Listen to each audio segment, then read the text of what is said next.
மாண்புமிகு பேரவைத் தலைவர் அவர்களே, திராவிட முன்னேற்ற கழகம் முதல் நாளில் இந்த சபையுடைய மரபையும் பாரம்பரியத்தை பற்றியும் நமக்கு வகுப்பெடுத்தார்கள். அந்த மரபுப்படி எங்களுடைய தலைவருடைய வழியில் இந்த சட்டசபையுடைய நிகழ்வுகளில் நாங்கள் கலந்து கொண்டிருக்கிறோம். நேற்று எதிர்க்கட்சி தலைவர் பேசும்பொழுது எவ்வளவோ வார்த்தைகள் உண்மைக்கு புறம்பாக சட்டத்திற்கு எதிராக ஒரே நிமிஷம் பேசுறேன். சட்டத்திற்காக பேசும்பொழுது நாங்கள் அமைதியாக இருந்தோம்.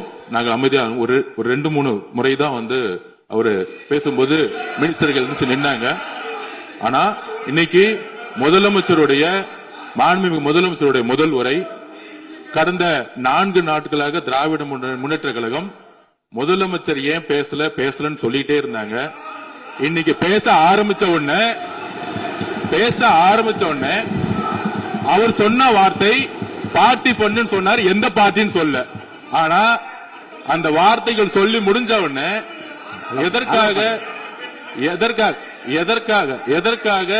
எதற்காக முதலமைச்சருடைய பேச்ச இவங்க குறுக்கிறாங்கன்னு தெரியல.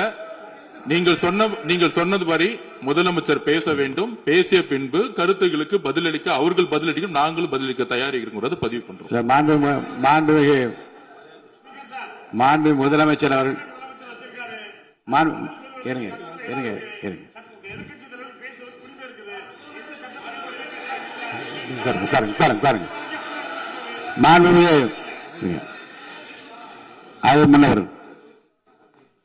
மரபு இருக்கிறது, எப்போது வேணும் பாயிண்ட் ஆஃப் ஆர்டர் இருக்கலாம். இருந்தாலும் கூட நீங்க அந்த மரபை நீங்க கடைபிடித்தீங்களா உங்க ஆட்சியில?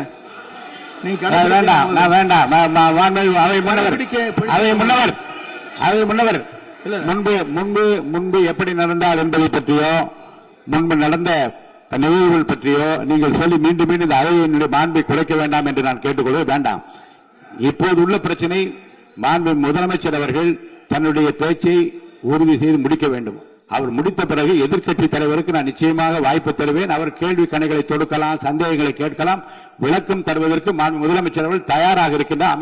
அமைதியாக என்னை அமரும்படி நான் கேட்டுக்கொள்கிறேன். இப்போ நான் அனுமதிக்க முடியாது. மாண்பு முதலமைச்சர் உரையை தொடரலாம்.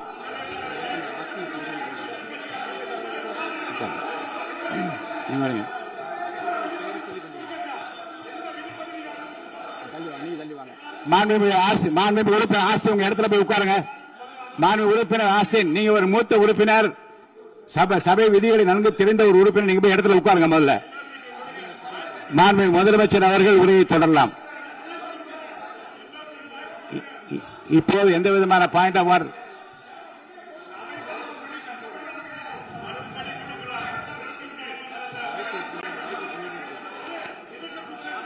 நான் வாய்ப்பு இல்லை என்று சொன்னால் நீ எழுந்து நிற்பதில் நியாயம் இருக்கிறது. உட்காருங்க. வாய்ப்பு உறுதியாக எதிர்க்கட்சி தலைவருக்கு பாயிண்ட் ஆஃப் ஆர்டர் மட்டுமல்ல, உட்கார்ந்து அவர் பேசிய பேச்சுக்கள் என்னென்ன இருங்க, என்ன உங்களுக்கு சந்தேகம் இருக்கிறதோ, வினாக்கள் இருக்கிறதோ அதை நீங்க கேட்கலாம். அவர் பதில் சொல்வதற்கு தயாராக இருக்கிறார். பேசி முடிக்கின்ற வரை அமைதி காக்கும்படி உங்களை நான் கேட்டுக்கொள்கிறேன். மாண்புமிகு எதிர்க்கட்சி தலைவர் முழு ஒத்துழைப்பை நீங்கள் தர வேண்டும் என்று நான் எதிர்பார்க்கிறேன்.